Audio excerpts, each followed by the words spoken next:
स्त्रियों का आभूषण है लज्जा। स्त्रियों का आभूषण क्या है बोलो? इसलिए मेरी माँ तुम अपनी बेटियों को थोड़ा लज्जा सिखाना। हे बेटी, लज्जा जानती हो क्या होती है? इसलिए हमारे यहाँ कपड़ा ढकने की मतलब शरीर को ढकने की परंपरा रही है। कपड़े से शरीर को ढका जाता है। आजकल तो पैसे दे के फटे कपड़े लोग खरीद रहे हैं ताकि दिखे। पता नहीं क्या दिखाना चाह रहे हैं लोग और क्या देखना चाह रहे हैं लोग। बोलो हाँ। आजकल बड़े बड़े शहरों में देखो लड़कियां स्त्रियां अर्धनग्न घूम रही हैं मैया। हाँ या ना? आधी से ज्यादा बिल्कुल वो निर्वस्त्र हैं। पता नहीं क्या ढकने के लिए पहना है कपड़ा। ऐसी स्त्रियां, ये नारी का लक्षण नहीं है। लज्जा नारी शक्ति है। शक्ति छिपी हुई होती है ना? मर्यादाएं सब चीज में लागू होती। मर्यादा। ध्रुव जी महाराज को भगवान ने राजा बनाया। अंत में ध्रुव जी ने सब अच्छे कार्य किए। उनके भाई को यक्षों ने मारा, ध्रुव जी को भी गुस्सा आया, यक्षों को मारा, बदला लिया। तब मनु जी ने आकर समझाया, कुबेर जी ने भक्ति का पाठ पढ़ाया। ध्रुव जी ध्रुव लोक को गए। भगवत धाम माँ को साथ में लेकर पांव रखकर ध्रुव जी मृत्यु के सिर में पांव रख करके भगवत धाम गए। इन्हीं ध्रुव जी के वंश में आगे चलकर भगवान पृथु हुए और जिनके द्वारा नाम पृथ्वी पड़ा, पृथ्वी का दोहन किया। न काम आए नाथ तदप्य हम क्वचिन। ऐसे 10,000 कान मांगे भगवान से कि कान कथा सुनने के काम आएंगे। फिर प्राचीन बरही को नारद जी ने उपदेश सुनाया पुरंजनोपाख्यान का।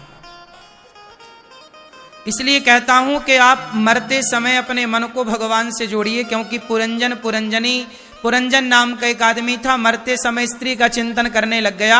और जब मरा तो स्त्री का चिंतन इतना कि मेरी पत्नी का क्या होगा। अगले जन्म में स्वयं पुरंजन स्त्री बनकर आ गया।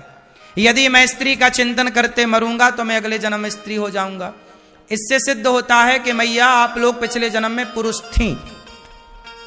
आप पिछले जन्म में मैया क्या थी नहीं पता है हमें। आप पुरुष थी। हाँ।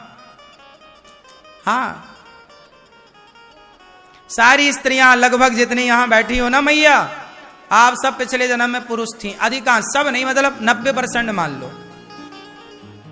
सारी मैया आप लोग पिछले जन्म में पुरुष थी, मर्द थी। फिर स्त्री काहे बन गई? क्योंकि तुम पिछले जन्म में थी पुरुष, तो तुम मरते समय अपनी स्त्री का चिंतन करती, मेरी पत्नी का क्या होगा। पत्नी अब खुद बनी बैठी हो किसी की पत्नी, और कर लो पत्नी का चिंतन। अंते या मति सागति, जिसकी जैसी मति उसकी वैसी। और कर लो, अभी खुश हो पत्नी बनकर, हैं? थी तो पुरुष पहले जन्म में। और कर लो लुगाई का चिंतन। इसलिए कहता हूं भगवान का चिंतन करो मरते समय, ना स्त्री का और ना पुरुष का। जितने पुरुष बैठे हैं ये अधिकांश पिछले जन्म में स्त्री थे। आप लोग पुरुष लोग क्या थे पिछले जन्म में? यही गोल गोल घूम रहे हो, स्त्री पुरुष 84 यही खेल रहे हो।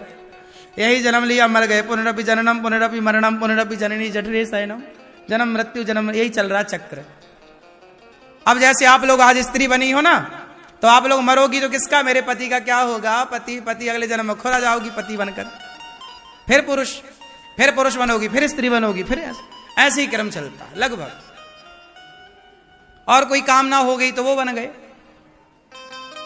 भरत जी के मन में कामना आ गई कि मैं एक मृग को रखा था भरत जी ने। मनु जी महाराज के वंश में आगे प्रियव्रत जी हुए, जिनका विश्वकर्मा की पुत्री बृहस्पति से विवाह हुआ। इन्हीं के वंश में आगे चलकर भगवान ऋषभदेव जी हुए। इनके सबसे बड़े पुत्र हुए हैं भरत। भरत जी गंडकी नदी के तट पर बैठे हैं। एक मृग के चक्कर में पानी से नदी गंडकी में बहता एक मृग जा रहा था, बचा लिया और उस मृग को चारा खवाएं, पालें, पोसें, उसे नहलाएं धुलाएं, उससे अटैचमेंट हो गया, लगाव हो गया। जब भरत जी मरने लगे तो मृग सामने आकर खड़ा हो गया और वो मृग का चिंतन करते कि मेरे मरने के बाद मेरे मृग का क्या होगा, मेरा मृग मृग मृग करते तय हो गए।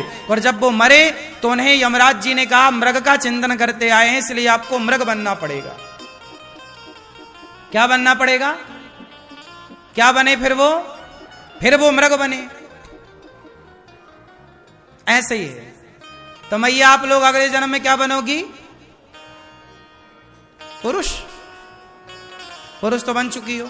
और बताओ आगे क्या सपने हैं तुम्हारे? स्त्रियों का पूरा ध्यान पुरुष में होता और पुरुषों का पूरा ध्यान स्त्री में।